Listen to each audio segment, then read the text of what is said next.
Okay, so we're still on some of these issues. So that's where we're backsliding on those business initiatives that we promised will start bright and early in 2018, and we're asking those questions.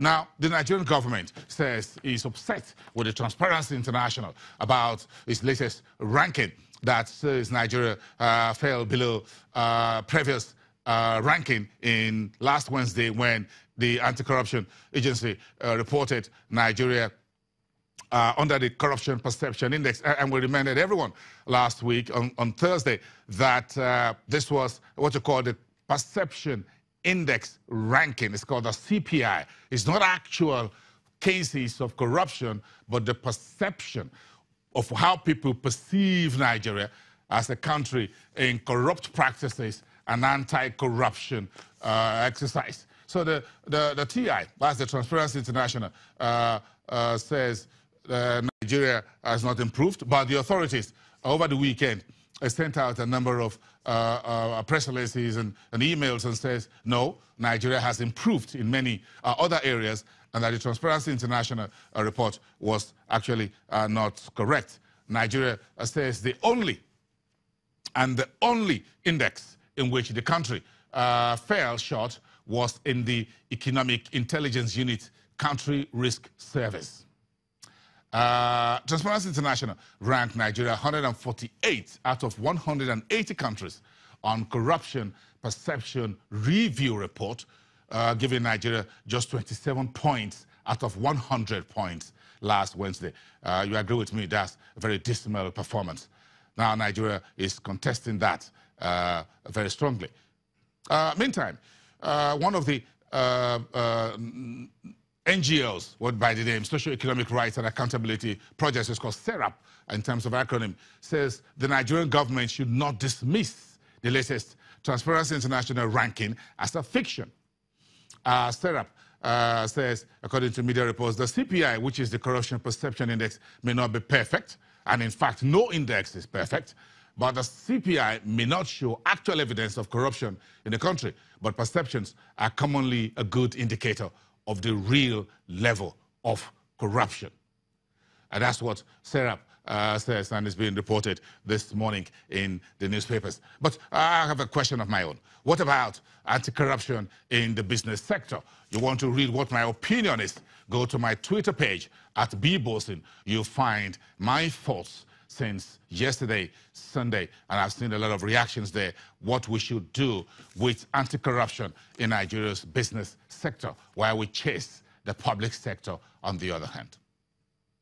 Okay, let's go to the marketplace, shall we? It was a very interesting final trading week in February, which was the full week. This week, we're heading to March. On Thursday, the stock market lost about 0.2%, a little bit lower than that, 0.16%. The market was a little bit active in the week, but technically, we were down a little bit in the water. The gains, 1.8% recorded in the last 4 sessions of the week, was unable to sustain till Friday. Year to date, the market is now plus 11.32%. Month to date, well, not a very decent, a very interesting February. We've lost 4% of our share since the month of February started. And now we're looking at your equity cap there at 15.277 trillion naira. Let's look at the wrap-up of the week for you in terms of the core numbers. We traded 2.01 billion shares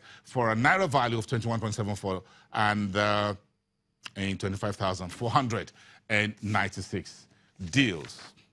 If you look at the 5 main sectors, the banks made a very decent week close, 1.52% for last week, despite that news that gave them a bit of a knee-jerk investors' reaction on Monday, Tuesday about who should pay dividend or not based on capital adequacy ratio and non-performing loans.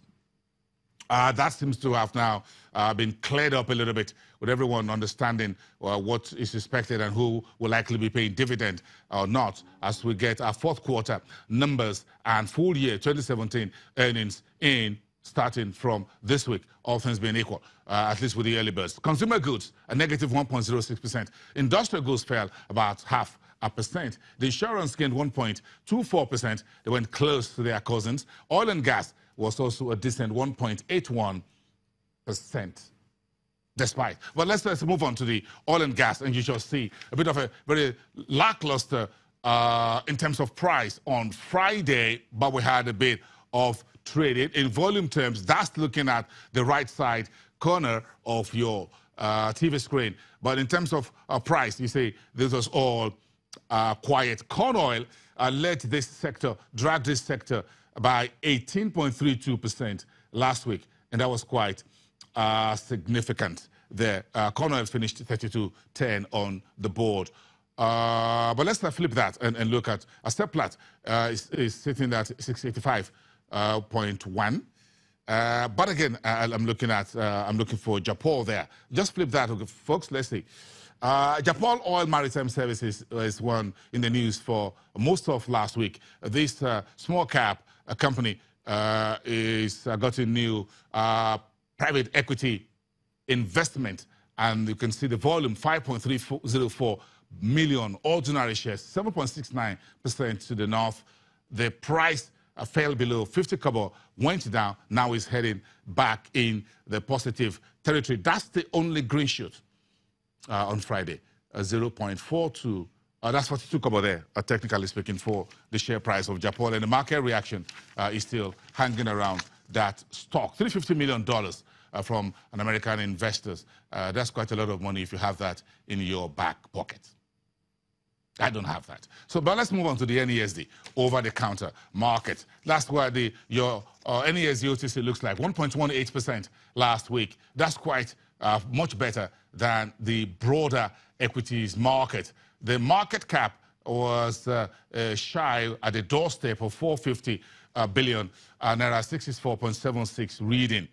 You can see the rest of the primary data on this particular page. Finally, let's finish it off with the fixed income, what you call the debt market, the FMDQ over-the-counter securities exchange. Coming up, here you got it. Okay, that's the Treasury bills, 4 most actively traded dated treasuries on Friday, 115 billion Naira in nearly 424 transactions. And of course, you see the most active period, the 15th of March and 29th of March and 17th of March as well. Only a single May 31st, 2018 on that board. We have a lot of market activities this week. The central bank will be moderating liquidity in the system. Around Thursday, this week, we're looking at 150 billion naira. Quite a lot of mop-up last week. So we saw what you call overnight money calm down a little bit because we got a FARC allocation that we got to repayment of matured treasury bills, about 90 billion also on Thursday. So it looks very cool this morning. And if you're in Lagos, perhaps you got part of the overnight rainfall as well. So it's a little bit cool a little bit. Let's cool it off a little bit. We'll come back and we'll continue the programming.